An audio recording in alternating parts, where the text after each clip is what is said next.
IPL 2026 starting లో ఈసారి cup మాదే అన్న వైబు ఇచ్చిన పంజాబ్ కింగ్స్ ఇప్పుడు వరుస ఓటములతో ట్రాక్ తప్పింది. మొదటి 7 మ్యాచ్ల్లో 6 విజయాలు కొట్టి టేబుల్ టాపర్ లా కనిపించిన పంజాబ్ ఇప్పుడు మాత్రం హ్యాట్రిక్ లాసులతో డీలా పడిపోయింది. మొదట రాజస్థాన్ రాయల్స్ షాక్ ఇచ్చింది. ఆ వెంటనే గుజరాత్ టైటాన్స్ గట్టిగా దెబ్బ కొట్టింది. ఆ తర్వాత సన్ రైజర్స్ హైదరాబాద్ ఎదుట పూర్తిగా కూలిపోయింది. దీంతో రెండో స్థానానికి జారిన పంజాబ్ పై ఇప్పుడు ప్లే ఆఫ్స్ టెన్షన్ కూడా మొదలైంది.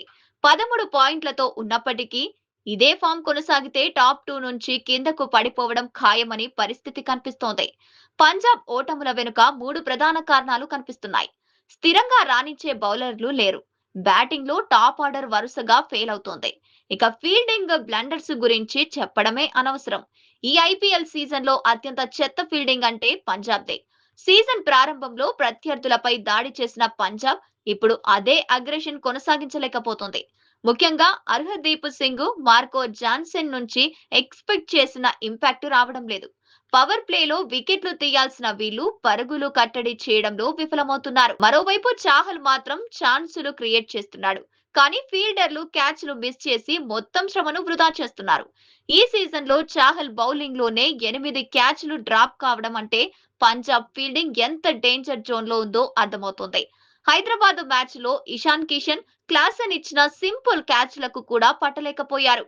ఫలితం ఇద్దరు చెలరేగి భారీ స్కోరు కొట్టేశారు. మొదట్లో పవర్ఫుల్ గా ఉన్న పంజాబ్ టాప్ ఆర్డర్ బ్యాటింగ్ ఇప్పుడు లో బ్యాటర్ మోడ్ లోకి వెళ్లిపోయింది. ప్రియాంశ్ ఆర్య, ప్రభ్ సిమ్రాన్ సింగ్ పవర్ ప్లేలో బౌలర్లు చితక్కొట్టారు. కెప్టెన్ శ్రేయస్ అయ్యర్ కూడా క్లాస్ ఇన్నింగ్స్ లతో జట్టును ముందుండి నడిపించాడు. ఈ ముగ్గురు కలిసి ఢిల్లీపై 265 పరుగుల టార్గెట్ చేసి సీజన్ మోస్ట్ వైల్డ్ మ్యాచ్ ఇచ్చారు. కానీ ఇప్పుడు అదే బ్యాటర్లు వరుసగా తక్కువ స్కోర్లకే అవుట్ అవుతున్నారు. గత 2 మ్యాచ్ల్లో ఈ ముగ్గురు 20 పరుగుల మార్కు కూడా దాటకపోవడం టీంకు భారీ మైనస్ అయ్యింది. దీంతో మిడిల్ ఆర్డర్ పై విపరీతమైన ఒత్తిడి పడుతోంది. ఆరంభం సరిగ్గా లేకపోవడం వల్ల భారీ స్కోరు రావడం లేదు. మిడిల్ ఆర్డర్ బ్యాటర్లకు రిస్క్ షాట్లు తప్పడం లేదు. టాప్ 2 కోసం ఇంకా ఛాన్స్ ఉందా అంటే ఇప్పటికీ ఉంది. కానీ ఇక ప్రతి మ్యాచ్ పంజాబ్ కి ఫైనల్ లాంటిదే. టాప్ 2 లో ముగిస్తే ప్లే ఆఫ్స్ లో కొంత అడ్వాంటేజ్ ఉంటుంది. క్వాలిఫై 1 లో ఓడినా మరో అవకాశం దక్కుతుంది. అందుకే అన్ని జట్లు టాప్ 2 కోసం ఫైట్ చేస్తున్నాయి. పంజాబ్ ప్రస్తుతం 13 పాయింట్లతో ఉంది. మిగిలిన 4 మ్యాచ్ల్లో కనీసం 3 గెలిస్తే 19 పాయింట్లతో సేఫ్ జోన్ లోకి వెళ్లే అవకాశం ఉంది. లేదంటే ఇతర జట్ల ఫలితాలపై ఆధారపడాల్సిందే. టాప్ 2 ప్లేస్ లోని పక్కన పెడితే ప్లే ఆఫ్స్ మిస్ అయ్యే ఛాన్స్ ఉందా అంటే ఇప్పుడున్న పరిస్థితుల్లో ఆ రిస్క్ ను పూర్తిగా తక్కువని అంచనా వేయడం. వరుస ఓటములు జట్టు ఆత్మవిశ్వాసాన్ని దెబ్బతీశాయి. ముఖ్యంగా క్యాచ్ డ్రాపులు, డెత్ ఓవర్స్, పరుగుల వరద, టాప్ ఆర్డర్ ఫెయిల్యూర్లు పెద్ద సమస్యలుగా మారాయి. ప్రధాన coach Ricky Ponting, captain Shreyas Iyer వెంటనే స్ట్రాటజీ మార్చాల్సిన పరిస్థితి కనిపిస్తోంది.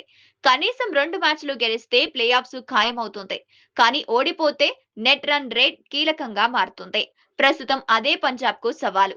ఇక పంజాబ్ భవిష్యత్తు మొత్తం ధర్మశాల మ్యాచ్లపైనే ఆధారపడి ఉంది. పంజాబ్ కి ఉన్న మరో 4 మ్యాచ్ల్లో 3 మ్యాచ్లు ధర్మశాలలోనే జరుగుతాయి. హోమ్ గ్రౌండ్ అడ్వాంటేజ్ సరిగ్గా వాడుకుంటేనే మళ్లీ గెలుపు ఊపు వస్తుంది. టాప్ ఆర్డర్ మళ్లీ ఫామ్ లోకి వచ్చి బౌలర్లు ప్రత్యర్థులను కట్టడి చేసి ఫీల్డర్లు క్యాచ్లు పట్టితే ఈ కింగ్స్ మళ్లీ పంజాబ్ విసరడం ఖాయం.